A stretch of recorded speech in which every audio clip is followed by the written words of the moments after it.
Hello বন্ধুরা, best student ফুডের পক্ষ থেকে আমি আফগানি রানা আপনাদের জানাই স্বাগতম।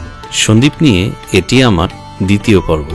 সন্দ্বীপের প্রায় 3 দিনের ভ্রমণকালে আমি যে জায়গাগুলোতে ঘুরেছি এবং যে মজার খাবারগুলো খেয়েছি তা আপনাদের কাছে তুলে ধরব। পাশাপাশি আপনারা জানতে পারবেন সন্দ্বীপের আফগান পরিবার সম্বন্ধে, অর্থাৎ আমার নাম আফগানি কোথা থেকে এলো, আমার পূর্ব বংশ সম্বন্ধে, একজন বীর মুক্তিযোদ্ধার সন্তান হিসাবে আমি আমার বাবার সম্বন্ধেও জানাতে চাই, যার জন্ম হয়েছিল এই সন্দ্বীপে। আমার নামে এসএলআর ছিল, এসএলআর যেটা সেলফ লোডিং রাইফেল বলে, এটা 36টা বুলেট একসাথে থাকে এক ম্যাগাজিনের উপরে। এছাড়াও আপনারা জানতে পারবেন সন্দ্বীপের আরো অনেক কৃতি সন্তান সম্বন্ধে এবং তাদের অনেক অবদান সম্বন্ধে। পাশাপাশি আজকের পর্বে আমি ঘুরতে যাব আমার দাদা বাড়ি এবং আমার নানা বাড়িতে। আশা করি ইতিমধ্যে আপনারা আমার প্রথম পর্ব এবং তার আগে প্রায় 4 মিনিটের ট্রেলারটাও দেখে ফেলেছেন। বাংলাদেশের অন্যতম সুন্দর একটি দ্বীপ সন্দ্বীপ সম্বন্ধে জানতে হলে দেখতে থাকুন আজকের এই পর্ব। আর বিনয়ের মিষ্টির স্পেশাল ভিডিও তো আছেই।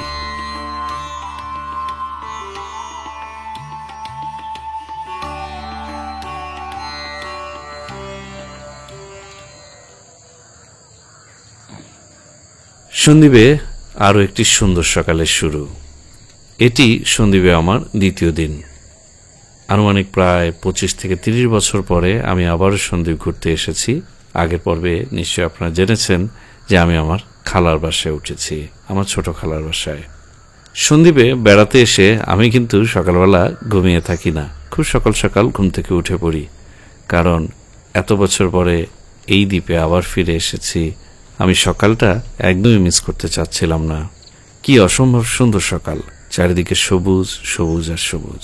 একটু পরেই আমার খালা এবং খালাতো বোনরা মিলে ব্রেকফাস্ট তৈরি করা শুরু করলেন।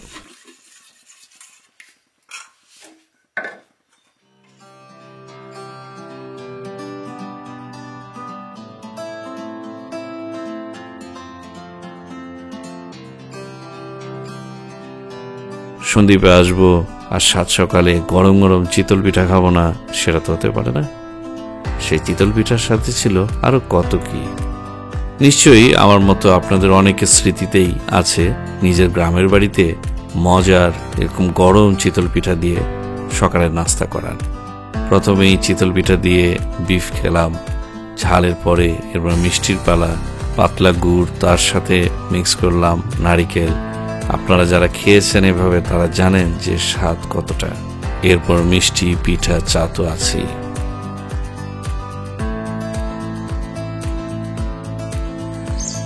নাস্তা শেষ করে উঠানে গিয়ে যখন বসলাম তখন পেয়ে গেলাম বিচি কলা। সম্ভবত প্রায় বহু বছর পরে আমি আবার বিচি কলা খাচ্ছি। ছোটবেলায় এই বিচি কলা আমার এতই পছন্দ ছিল যে আমার বাবা যখন আমাকে বলতো বড় হয়ে তোমার বাড়ি হবে, গাড়ি হবে, আরো কত কি, তখন আমি বাবাকে জিজ্ঞেস করতাম, বাবা বিচি কলা পাবো না? হেবি মজা।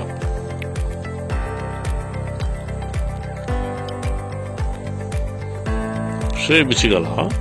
তো যাই হোক, আমার নাস্তা হলো, আমার কাজিনের নাস্তা হলো। এরপর চলে আসলো আফসার ভাই বাইক নিয়ে।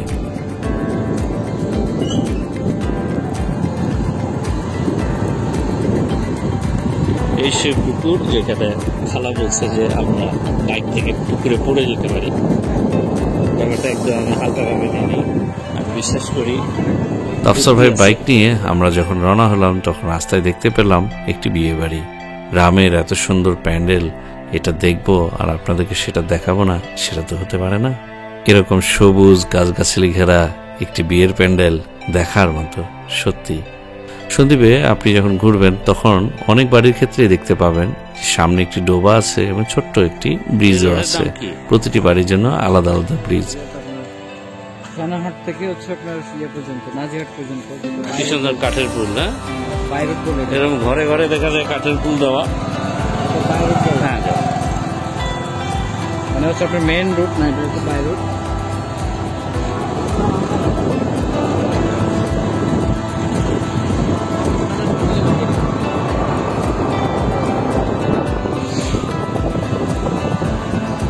এই ধরুন ডোবা ছোটবেলাতে বহুত দেখছি। বাড়িগুলোতে যায় গেলে ছোট ছোট পুল দিয়া।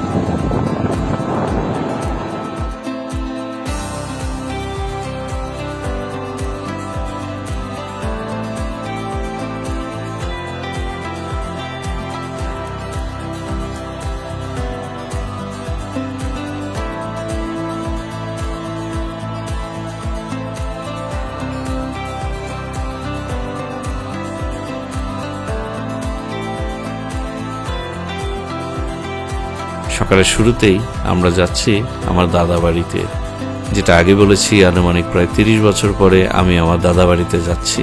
এখন আমাদের দাদা বাড়িতে আমাদের কেউই থাকেন না, বাপ চাচা সবাই কিন্তু শহরে, একজন দেশের বাইরে থাকেন। হারামিয়াতে বক্তারহাটের খুব কাছে আফগানদের বাড়ি হচ্ছে আমাদের বাড়ি। এখানে আছে আফগান সমাজ, আছে আফগান জামে মসজিদ, এসব নিয়ে অনেক স্মৃতি আছে, অনেক পুরনো স্মৃতি, কিন্তু এখন আর তেমন কোনো কিছুই আমার মনে নেই। সামনে হচ্ছে বক্তারহাট, এখান দিয়ে বাইক যদি না নামে আমরা হেঁটে যাই। এটাই হচ্ছে আমাদের দাদার বাড়ি, আর এটা হচ্ছে বক্তারহাট।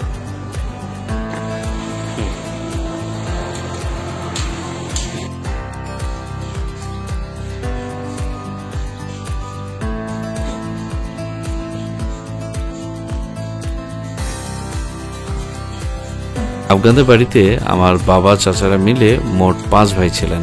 আফগান বাড়িতে নেই সে আগের মতো জৌলস। এখানে পরিবার নিয়ে থাকেন আমার বাবার আপন চাচাতো ভাই ইব্রাহিম চাচা।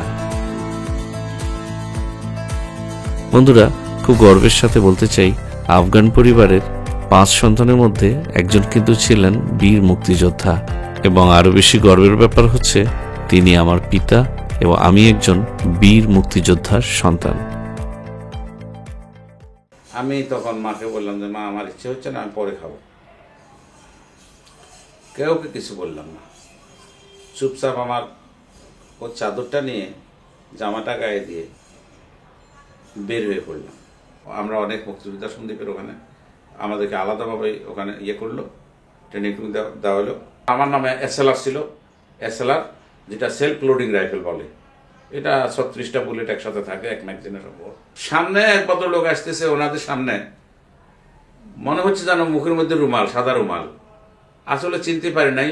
কাছে আসার পর যখন আমাদের সামনে দিয়ে গেল, হাত মিলিয়ে গেল, তো উনি জেনারেল এমএজে ওসমানী। সত্তাকোলা ক্যাম্পে, যেখানে খাজুমিয়ার ক্যাম্প নামে পরিচিত ছিল এমপি, ওখানে পাঞ্জাবিরা কাউন্টার অ্যাটাক করে বসছে। আমরা বেশ করে মহিউদ্দিনকে আমরা যখন কবর দিলাম পাহাড়ের ভিতরে, তখন তার তো কেউ ছিল না, আমরা তাকে কবর দিয়েছি।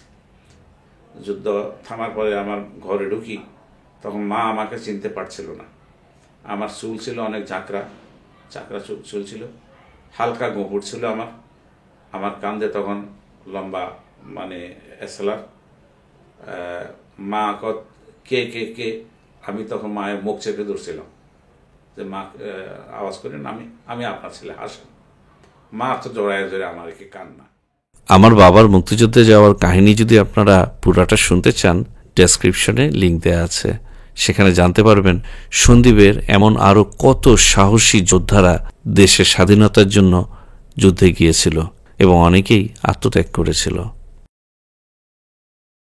দাদাবাড়ির পাশে এখানে এই যে এত গাছ দেখছেন, একসময় এগুলো কিছুই ছিল না, ছিল সাধারণ জমি। এই যে পুরনো ছবি দেখছেন, এটাই আমার শেষ সন্দীপ ভ্রমণের ছবি। দাদির পাশে আমি দাঁড়িয়ে আছি, যে জমিটি দেখছেন সেটাই এখন গাছগাছালিতে ভরা। এগুলো যেন কি গাছ? মেহগনি। আমার একদম ছোট চাচা আলম কাকা, আলম আফগানি, উনি এগুলো রোপণ করেছিলেন। উনি দেশের বাইরে থাকেন।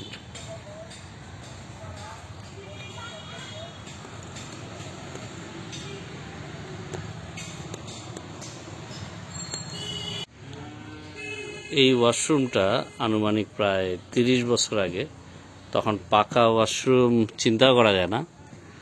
আমার মায়ের উদ্যোগে এটা এই ঘরের একদম কাছে, ঘরের ঠিক পিছনেই এটা তৈরি করা হয়। সে সময় আসলে ওয়াশরুমের কনসেপ্টটাই, পাকা তো দূরে থাক, নর্মাল ওয়াশরুমই চিন্তা করাটা কঠিন ছিল। ওই সেই গাছগুলো বাগান।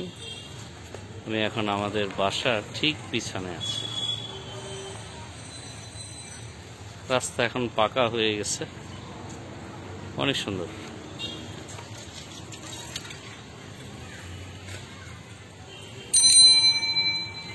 চাচার সাথে দেখা হয়ে গেল, ইব্রাহিম চাচা। আমি তো মনে হয় প্রায় 25 বছর না 30 বছর পরে আসলাম, এই আর কি। না এই ওইটা সে বাথরুমটা না প্রায় 25-30 বছর আগে করা। হ্যাঁ আচ্ছা, হাত এখন চেক করলাম না করোনার সময়। কি নাম আপনার? আচ্ছা আচ্ছা, না ভালো।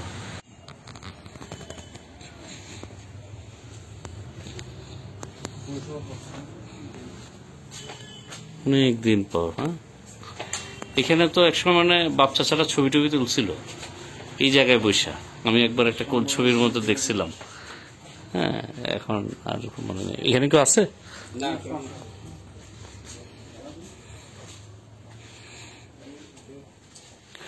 কোন রুমে কে থাকতো কিছু মনে আছে? দাদা বা দাদি? আমার তো মনে নাই, বুঝলেন না। ও আচ্ছা, সেটা জানি না। পুরানটা নাই? আচ্ছা আচ্ছা।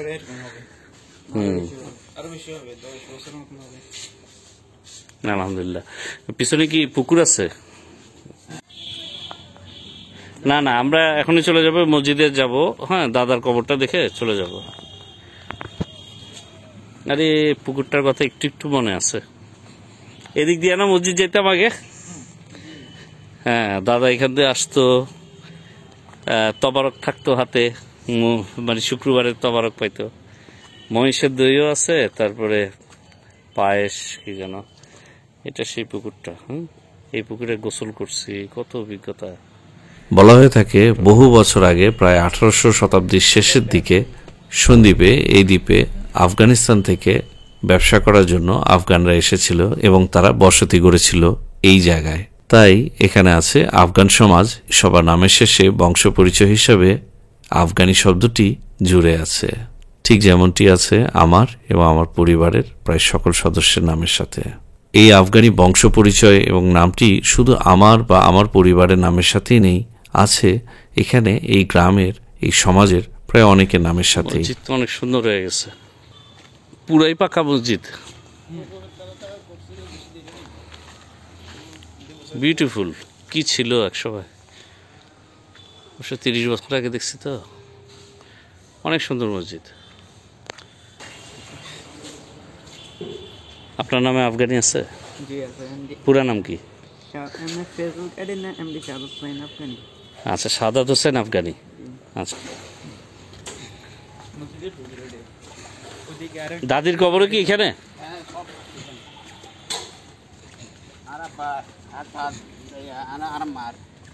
তোমার দাদি, বড় দাদে, ছোট দাদার ব্যাগের কবর এখানে সব এখানে না? সব এখানে। নাম তো লেখা নাই মনে হয়। না, নাম লেখা নাই, সাইনবোর্ড দিল। কোন পাশে কোনো আন্দাজ আছে? এইখানে এইখানে আরাম্মার কবর, ওইখানে মনে হয় দাদা চাঁদির কবর, ওই পাশে। খালি পায়ে যাওয়া যায়? যাবো যাবো।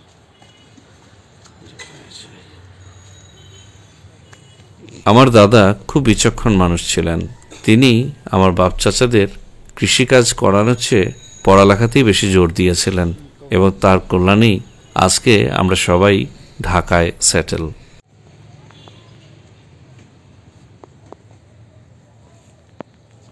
ঠিক আছে চাচা, ভালো থেকে। হ্যাঁ, বাদ গেলে বেশি খুশি। না না, কোনো অসুবিধা নেই, কোনো অসুবিধা নেই, ভালো থেকে। হ্যাঁ, বড় হচ্ছে রেজা। হ্যাঁ, আছে ভালো। উনি তো আসছিল মনে হয় মাঝে একবার। আমি মনে হয় 25-30 বছর পরে আসলাম। আমি বাইরের ওইটা আরেকবার দেবো। হ্যাঁ চাচা, ভালো দেখেন। হ্যাঁ, আবার আসো ইনশাল্লাহ, দোয়া করেন। লাইফে কবে আসবো আর ঠিক নাই, এই আর কি। ও কখনো ঢাকা গেলে দেখা হবে, দোয়া রাখবেন খালি। হ্যাঁ, নিশানা আপনারা সামলাবেন। আল্লাহ হাফেজ।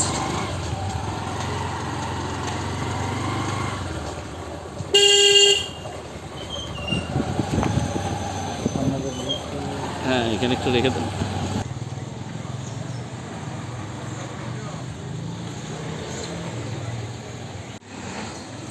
এটা হচ্ছে বক্তার হাট। এখন এই হাট পুরো পাকা হয়ে গেছে, সব দোকানপাট অনেক আধুনিক। 100 এগুলো কিছুই ছিল না, ফাঁকা জায়গায় মানুষজন বসতো। তবে এখনও সোমবার আর একটা যেন কী বারে হাট বসে। সন্দ্বীপে আসলেই আপনি লোকমুখে এখানকার ডেভেলপমেন্টের সাথে সাথে শুনতে পাবেন আরও একটি নাম, সন্দ্বীপের গর্বিত সন্তান মরহুম আলহাজ মোস্তাফিজুর রহমান এমপি সাহেবের পুত্র মাহফুজুর রহমান মিতার নাম, যিনি বর্তমান এমপি। বর্তমান এমপির বাসা এটা। আপনারা যারা ঘুরতে আসবেন, এমপির বাসা যদি বাইরে দেখতে চান এখানে এসে দেখতে পারবেন। ওকে, আপনাকে সন্দ্বীপের কম বেশি প্রায় সকল রাজনীতিবিদ, ব্যবসায়ী এবং সমাজসেবকরা মিলে চেষ্টা করেছেন এই দ্বীপটি যেন সময়ের সাথে তাল মিলিয়ে উন্নত একটি দ্বীপে রূপান্তর হতে পারে, এবং হয়েছেও তাই।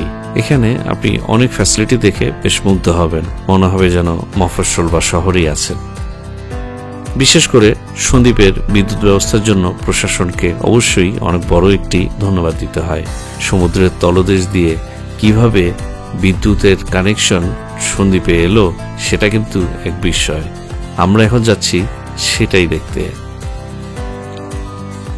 সমুদ্রের তলা দিয়ে বিদ্যুতের লাইন ঠিক এখান দিয়ে এই বাউরিয়া বেড়িবাঁধের পাশ দিয়ে ওই ওখানে গিয়েছে, এবং এখান থেকে গোটা সন্দ্বীপে বিদ্যুতের কানেকশন।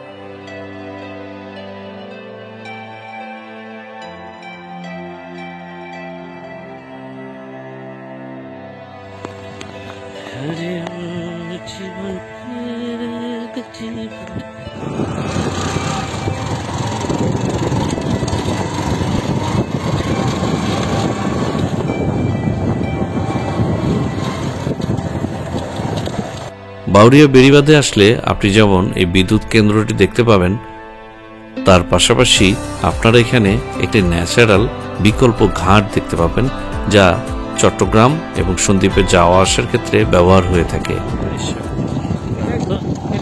এই জেটিটা তো আরো সুন্দর। না না আর ভাঙে এই জেটি, এটা কক্সবাজারের মতো। গেছে বছর হ্যাঁ, এরকম একটা বানাইছে 1000 ফুট ওইদিকে। আচ্ছা এরকম ওটা ডুবে গেছে, এরপরে এখন এটা করছে না। আচ্ছা, নাজমুল জায়গাটার নাম কি? এই জায়গাটা নাম হচ্ছে বাঁশবাড়িয়া ফেরিঘাট, আর এটা হচ্ছে আপনার বাউরিয়া ফেরিঘাট বলে। এটা বিকল্প ফেরিঘাট না? হ্যাঁ, বিকল্প ফেরিঘাট। ওটা হচ্ছে পাশে হচ্ছে আপনার বাঁশবাড়িয়া ফেরিঘাট বলে, আর এটা হচ্ছে সন্দ্বীপ বাউরিয়া ফেরিঘাট। তাই তো দেখতেছি এটা কাঠ, আর নিচে হচ্ছে এটা বানায়, এটা ভাঙে তাই না? এটা মানে বর্ষাকালে ভেঙে যায় আর কি, শীতকালে নতুন করে বানায় পর্যটকের জন্য। আর বর্ষাকালে আপনার এটা জোয়ারের পানিতে ইয়ে হয়ে যায়, বিউটিফুল। এটা কেউ না। আর ওই পাশে আছে, ওটা আরো সুন্দর। আচ্ছা, ওই যে দূরে সাদা সাদা দেখা যায় ওগুলো কি? ওটা হচ্ছে বাঁশবাড়িয়া ঘাট। বাঁশবাড়িয়া ঘাট। আমি কি সীতাকুণ্ড এখান থেকে খালি চোখে দেখতে পাচ্ছি? হ্যাঁ, যে আমরা যে হাঁটতেছি এখানে কি গভীর? না, এটা গভীর না ততটা। আর ভাঙা যাওয়ার সম্ভাবনা কতটুকু? না, এটা এখন 1% নাই। আচ্ছা, এমনিতে জোয়ার এখন আসছে না? ফুল জোয়ার। তার মানে এখান থেকে সোজা স্পিড বোটে উঠে যাওয়া যাবে। হ্যাঁ।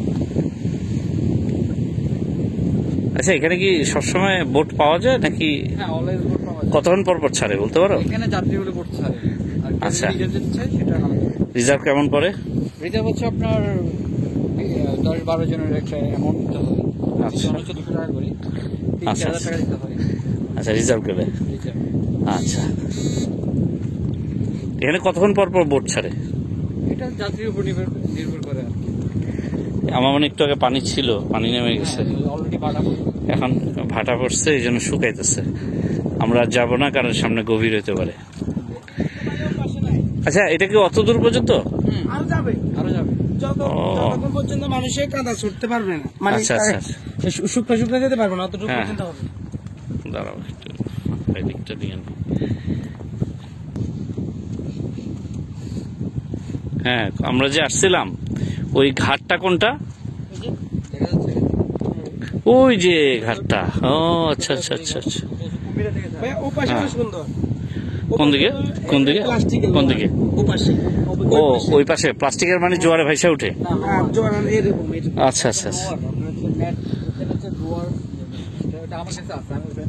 হুম,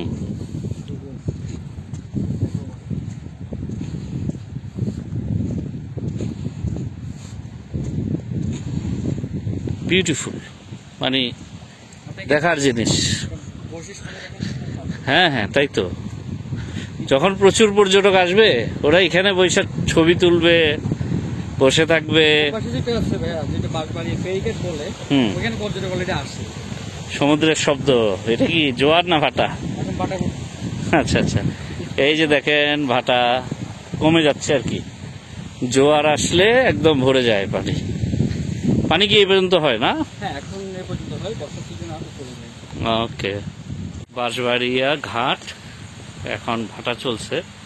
আমরা আসছিলাম এখানে ঘুরতে। বাইক ছাড়া আসলে সকল জায়গায় ঘুরে কেউ মজা পাবেন না। যখনই আপনারা সন্দ্বীপে ঘাটে এসে নামবেন, কোনো একজন বাইকার, ভালো বাইকারের সাথে আলাপ করে নেবেন। তাসিন, আফসার ভাই তো মানে ওনার সাথে কেউ কন্ট্যাক্ট করলেন তো ঘাটে গিয়ে বাইকের সেবাটা দিতে পারবে। তা আফসার ভাই, আপনার মোবাইল নাম্বারটা একটু বলেন। 018188536558। আরেকবার বলবেন? অন্য কোনো নাম্বার আছে? আছে। সেটা বলেন। 01822583322। আচ্ছা, ওর কথা হচ্ছে আফসার ভাই খুবই দক্ষ, এবং আমরা তো ওনার ভাইকেই ঘুরতেছি, আর তাসিনের বন্ধু, অনেক পুরনো বন্ধু, আর উনি প্রফেশনালি সার্ভিসটা দেন। আপনারা যদি ওনার সাথে কন্ট্যাক্ট করেন তাহলে উনি ঘাটে চলে আসবে, এবং যে কটা দিন থাকবেন সে কটা দিন উনি আপনাদের নিয়ে ঘুরাবেন। আর যদি আরো বেশি লোক হয় তাহলে আপনি বাইক ম্যানেজ করে দিতে পারবেন। পারবো। আচ্ছা, কারণ হচ্ছে তোমাদের তো আবার বিশাল বাইক টিম আছে না? বাইক ঠিক আছে। আচ্ছা আচ্ছা, ফাইন। শীতের সময় একটা, এটা কি কটা বাজে তুলছেন? এটা সকাল 7টা। 7টা। কি সুন্দর, এখানে ওই যে কুয়াশা পড়ছে, তাই না? কুয়াশার ভিতরে এটা হারায় গেছে, হ্যাঁ। বিউটিফুল হয়ে ওঠে। হ্যাঁ, সকালবেলা যদি পারেন এখানে সেটা দেখবেন। আচ্ছা ঠিক আছে, এটা হলো চিটাং একটা না, লোহারটা? এটা মনে হয় আমি দেখছি কোথাও। হ্যাঁ, হুম হুম হুম। ওটা বাঁশবাড়িয়া ঘাট, এটা হচ্ছে কাশিয়াপাড় ঘাট। আর সন্দ্বীপে আসলে আপনারা এইটা মিস করবেন না, এটা দারুণ। হ্যাঁ, ওই ঘাটও খুব সুন্দর, বিশেষ করে এটা রাত্রে বেশি সুন্দর, আর এটা হলো খুব সকালে আর সন্ধ্যার আগ পর্যন্ত। যদি আপনারা শীতের সময় আসেন এবং কুয়াশা ঘেরা এই ঘাটটি দেখতে চান তাহলে আসতে হবে খুব সকালে। আমি এসেছি দুপুরে। যেটা আগে বলছিলাম, সন্দ্বীপের চারিদিকে খুঁজে পাবেন অনেক কৃতি সন্তানের নাম এবং তাদের অবদান। বিশেষ করে আমাকে বলতে হয় ইয়ত গ্রুপের কথা। এই শিল্প প্রতিষ্ঠানটি সম্বন্ধে অনেকেরই ধারণা আছে। বিশাল এই শিল্প প্রতিষ্ঠানের মূল কর্ণধারগণ মূলত সন্দ্বীপেই জন্ম নিয়েছেন। বিশেষ করে 4 জনকে আমি পারিবারিকভাবে চিনি: Kashem uncle, Firoz uncle, Manju uncle এবং বিল্লা আঙ্কেল। এই স্বর্ণদ্বীপ ফাউন্ডেশন হাসপাতালটি ইয়ত গ্রুপেরই অবদান। ইয়ত গ্রুপের অন্যতম কর্ণধার ফিরোজ আলম আঙ্কেল এখন আর নেই। আমার মনে আছে আমাদের পারিবারিক অনুষ্ঠানে তিনি উপস্থিত হয়েছিলেন। আমার বাবার পাশে তাকে দেখতে পাচ্ছেন। এছাড়াও আমার বাবার ক্লাসমেট রাজ্জাকুল হায়দার মঞ্জু আঙ্কেল, তিনি বর্তমানে ইয়ত গ্রুপের মূল দায়িত্বে আছেন বলে জানি। শেষবার যখন আমি সন্দ্বীপে এসেছিলাম তখন আমাদের সাথে মঞ্জু আঙ্কেলও ছিলেন। এই বিশাল হাসপাতাল এবং তার আধুনিক সব ব্যবস্থা দেখে বুঝতেই পারছেন যে এই মাটিতে যারা জন্ম নিয়েছেন তারা তাদের জন্মস্থানকে ভুলে যাননি। এই দ্বীপের মানুষের সেবায় তাদের অবদান অনস্বীকার্য। এছাড়াও পারিবারিকভাবে আমাদের আত্মীয় হন আরও একজনের নাম বলবো। আমার বাবার পাশে ছবিতে যাকে দেখছেন তিনি জনাব কামরুল হোসেন। বাংলাদেশের সুনামধন্য প্রতিষ্ঠান এসিআই লিমিটেডের উচ্চ পদে তিনি দায়িত্বরত আছেন। কর্পোরেট ইন্ডাস্ট্রির কম বেশি প্রায় সবাই ওনাকে চিনেন। আমার বাণিজ্যিক কেরিয়ারের শুরু হয়েছিল ইয়ত গ্রুপের কাজ দিয়েই। আমার কেরিয়ারের শুরুতে ইয়ত গ্রুপের অনেক অবদান আছে। এছাড়াও আমার মিডিয়া কেরিয়ারে অনেক বড় অবদান আছে কামরুল আঙ্কেলের। আমার কথা থেকে বুঝতে পারছেন দ্বীপের মানুষরা একে অন্যকে ভুলে যায় না, বরং সুযোগ দেয়, কাছে টেনে নেয়। পৃথিবী যেখানেই থাকুক, যে অবস্থাতেই থাকুক, সন্দ্বীপের মানুষরা সন্দ্বীপের মানুষকে আপন করে নেয়। তো ঘোরাঘুরি শেষে ফিরে আসলাম বাসায়। সকালে সেই কাতলা মাছের মুড়িঘণ্ট বানিয়েছে আমার খালা, সাথে ছিল আরো অনেক আয়োজন, বিশেষ করে কবুতর ভুনার কথা না বললেই নয়।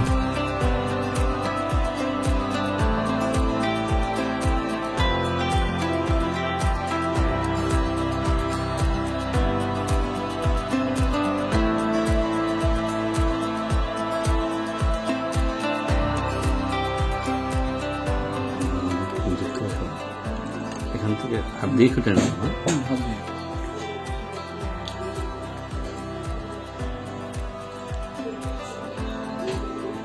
ঘন্ট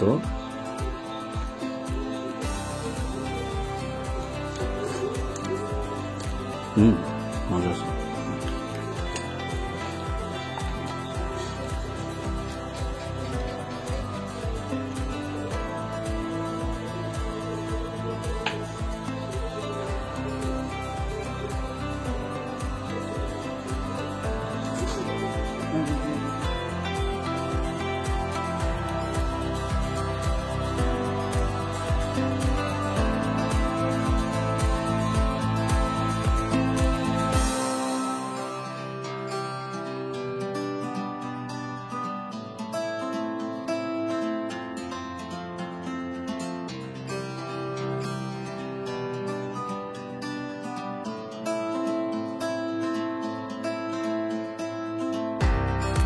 জম্পেশ খাওয়া দাওয়া করে আমি একটু রেস্ট নিলাম। কিছুক্ষণের মধ্যে চলে আসলো আফসার ভাই এবং আবার বেরিয়ে পড়লাম।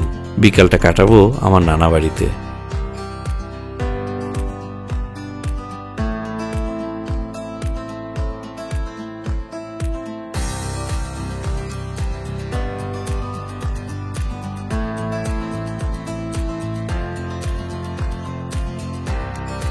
আবারও সেই আনোয়ারা ফুডসের মিষ্টি নিলাম। এখানে অনেক রকমের ফাস্টফুড আছে, আপনারা কিন্তু চাইলে ফাস্টফুড নিতে পারেন। নানি বাড়ির জন্য প্রায় আনুমানিক 100 পিস মিষ্টি নিয়ে গেলাম। আমি জানি তার উঠানে আরো অনেকগুলো বাড়ি আছে, অনেকে হয়তো বা ঘুরতে আসবে।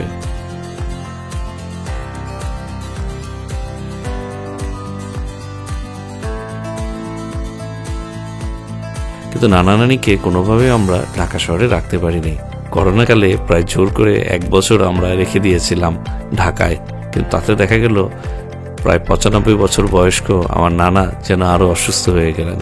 তিনি গ্রামে ফিরে যাওয়ার জন্য উতলা হয়ে উঠলেন এবং নানা নানি গ্রামে ফিরে আসার পরে নানা যেন আবারও আগের মতো সতেজ হয়ে উঠলেন। বিশ্বাস করা যায় ওনার বয়স প্রায় 95 বছরের বেশি, এবং আপনারা দোয়া করলে আশা করি ইনশাল্লাহ উনি 100 বছর পার করতে পারবেন। না আপনি যান, আমি আপনার পিছনে পিছনে যাচ্ছি। চলেন হ্যাঁ চলেন, আপনি চলেন, আপনি রাস্তা দেখান।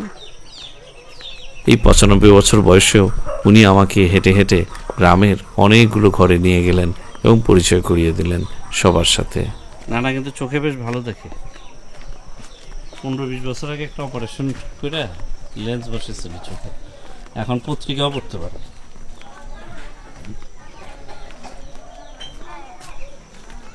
এইসব অলিগলিতে কি যে আড্ডা দিচ্ছি এক সময়। হ্যালো, আসসালামু আলাইকুম। নাজি সালাম করছে। ভালো আছেন? আসসালামু আলাইকুম। এটা আমাদের ছোটবেলার পুকুর। গোসল করেন নাই এটাতে? অবশ্যই করছি, কত লাভ ঝাপ দিছি, এখনো সেই দিন মনে নাই। তারপরে এই পুকুর পাড়ে এখানে এই কাঠবাদামের গাছ এখনো তো আছে মনে হয়, দাঁড়ান দেখি। এখানে দেখেন তো, এগুলো কি কাঠবাদাম আছে নাকি? না, এটা হুন্ডুল গাছ, বাদাম গাছ। এখানে ছিল। এই যে এগুলোতে পাটি বানায়, পাটি বানাই, রাইট। তারপরে পাট গাছে হরমুলা আছে নাকি এখানে? নানা নানির সাথে দীর্ঘ সময় কাটিয়ে আমি ফিরে আসলাম সন্ধ্যায় সন্দ্বীপ টাউনে। সন্দ্বীপ টাউনে কি নেই? এখানে আসলে আপনি দেখতে পাবেন অনেক ব্যাংক আছে, নানান রকমের ব্যাংক। মোটামুটি ঢাকা শহরের বেশ অনেকগুলো ব্যাংক সন্দ্বীপে আছে। সেই সাথে আছে এটিএম, অর্থাৎ এখানে এসে আপনি অর্থনৈতিকভাবে বেকায়দায় পড়ার কোনো উপায় নেই। এটিএম কার্ডে তো টাকা তুলতেই পারবেন, পাশাপাশি বিকাশ বা অন্যান্য সব সুবিধা তো আছেই।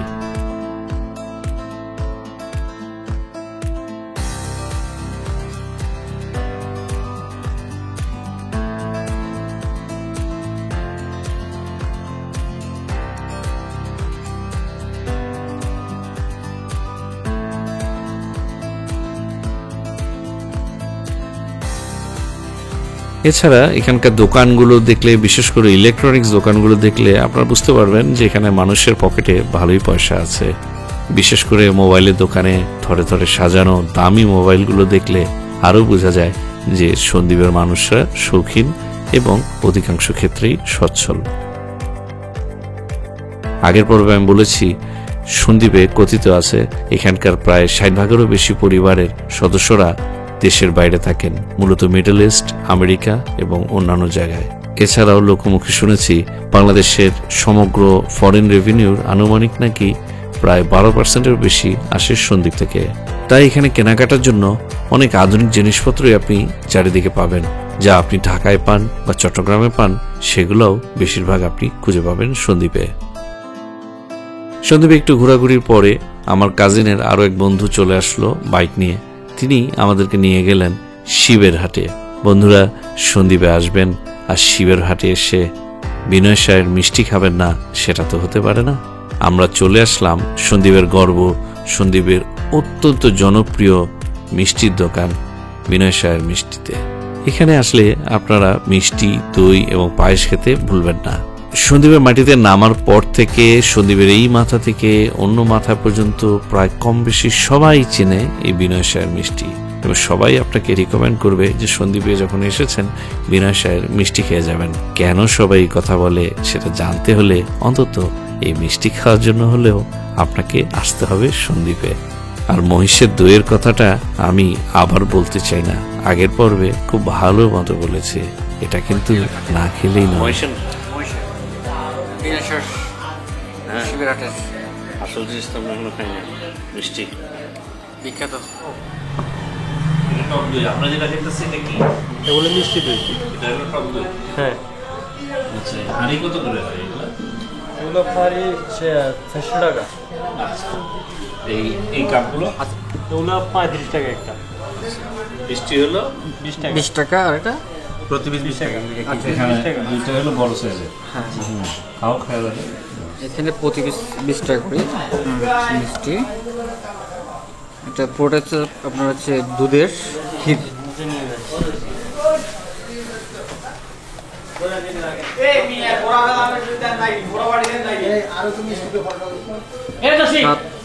আগের মতোই আছে, পরিবর্তন হয়নি। সন্দ্বীপে থাকলেও আমরা সন্দ্বীপে মিডিলে অবস্থান করি, যার কারণে আমাদের শিবের আসলে মিষ্টি খাওয়ার উদ্দেশ্যে আসা হয় আমাদের। আমার নাম ফরজুর সাহা। আমি এই মিষ্টি তৈরি করি আর আমি নিজে তৈরি করি। আমার বাপের থেকে শিখছি, দাদার থেকে শিখিয়ে এই বিজনেস যে পরিচিত, এখন আমি ওই কাজটা আমি করি, মিষ্টিটা আমি নিজে হাতে বানাই। আপনি ওনার কি বড় ছেলে? আমি মেজর ছেলে। মেজর ছেলে। তা আপনার কতদিন ধরে কাজ করেন? আমি তো 20-25 বছর ধরে কাজ করি।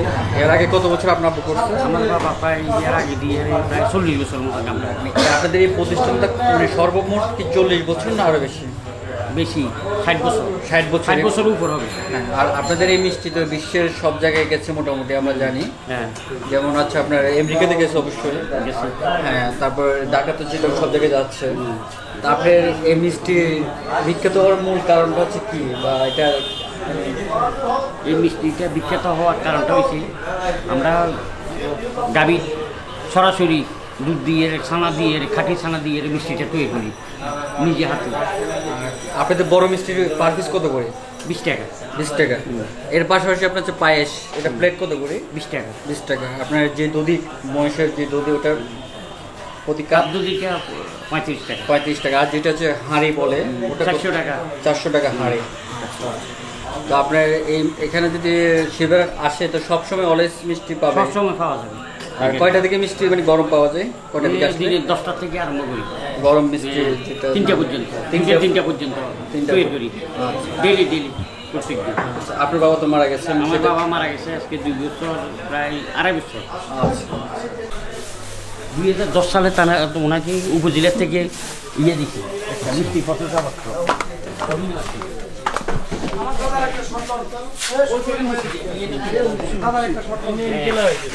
ওনাকে মেলার সময় দিচ্ছি।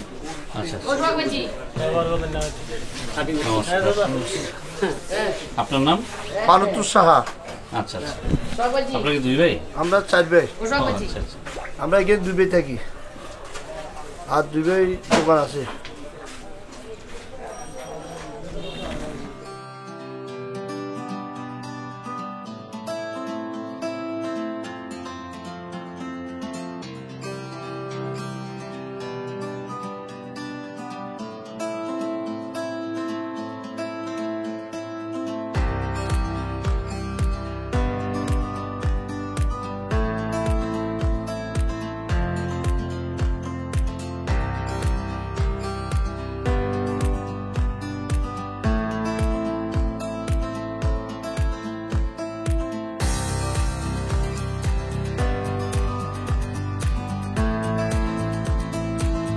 শিবেরহাট থেকে ফেরার পথে রাতে এই যে রাস্তাটি, এই রাস্তাটি দেখার জন্য আমরা পরদিন সকালে আবার আসব।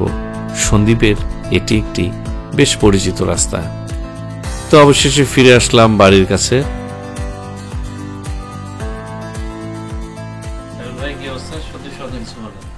আলহামদুলিল্লাহ আছি, ভালো আছি। সন্দ্বীপ তো বিশাল এক সময় বিশাল একটা সন্দ্বীপ ছিল, নদী ভেঙে এটা চলে গেছে। এখন আলহামদুলিল্লাহ মোটামুটি ওই সন্দ্বীপ আবার নতুন করে সে স্রোত দিয়েছে, আমাদের কাছে খুব ভালো লাগে। তো আমরা আশা করব এই সন্দ্বীপকে নিয়ে আমাদের এমপি সাহেব বর্তমানে যে একটা স্বপ্ন দেখতেছে, এটাকে আসলে আরও একটু সুন্দর করে আরও একটু সাজালে আমরা আনন্দিত হব, উপকৃত হব। প্লাস বাইরের আমাদের যে বড় ভাইরা, আত্মীয় স্বজনরা যা বাইরে চলে গেছে, ওরা আসলে দেখলে আমাদেরকে আদর স্নেহ মহব্বতের সহিত আসবে, দেখবে, আমরা খুব উপকৃত হব। ভাইজান আপনার পরিচয়? আমার নাম মোহাম্মদ সুফিয়ান, মেম্বার রহমতপুর 5 নম্বর ওয়ার্ড আমার বাড়ি অবস্থিত। তো আপনি যে বিষয়টি আমাদের কাছ থেকে জানতে চান অথবা জানার ইচ্ছা পোষণ করছেন, এই জন্য আপনাকে আমরা ধন্যবাদ জানাই। তো আমাদের সরকার এবং এমপি মহোদয়ের মাধ্যমে সন্দ্বীপকে নিয়ে যে চিন্তাভাবনাটা করতেছে এবং যে আশা ভরসা নিয়ে উনি কাজ চালিয়ে যাচ্ছে, সেটা আসলে আমরা গর্ববোধ মনে করি। এইভাবে যদি আমাদের কাজটা পরিপূর্ণভাবে শেষ করে দিতে পারে, এটা একটা সোনার সন্দ্বীপ হিসাবে এটা লাভবান হবে। এবং আমাদের সন্দ্বীপের বাইরে যে মানুষগুলো আছে, মেহমান, বিভিন্ন প্রকারের মেহমান টুরিস্টে আসে, তারাও অনেকটাই সুবিধা ভোগ করতে পারবে বলে আসা যাওয়ার মধ্যে আমরা এই আশা রাখি। আমাদের সবচেয়ে বড় কথা হলো আমাদের যাতায়াতের ব্যবস্থাটা যদি আরও একটু সুপরিকল্পিতভাবে চিন্তাভাবনা করে কাজ করে দেয়, তবে আমরাও আমাদের উপকৃত হব। আমরা ধন্যবাদ আপনাকে। আসসালামু আলাইকুম। রাতে খালার বাড়িতে ফিরে আসার জন্য ধরলাম একটি অটো। এখানকার অটোগুলো বেশ আধুনিক। রাস্তা ফাঁকা পেয়ে একটু সেলফি ভিডিও করার লোভ সামলাতে পারলাম না। তো বন্ধুরা, আজকের পর্ব এই পর্যন্তই থাকুক। পরের পর্বে আপনারা জানতে পারবেন সন্দ্বীপের আরো অনেক আকর্ষণীয় ভ্রমণের স্পট সম্বন্ধে এবং আরো অনেক অনেক তথ্য সম্বন্ধে। তৃতীয় পর্বে আপনারা সন্দ্বীপের আধুনিক খাবারগুলো সম্বন্ধেও বিস্তারিত জানতে পারবেন। সন্দ্বীপ নিয়ে আমার এই ভিডিওগুলি যদি আপনাদের ভালো লাগে, লাইক করুন, শেয়ার করুন। যারা এখনো আমার ইউটিউব চ্যানেলটি সাবস্ক্রাইব করেননি, সাবস্ক্রাইব করতে পারেন, কারণ সামনে আসছে আরো অনেক অনেক ভিডিও।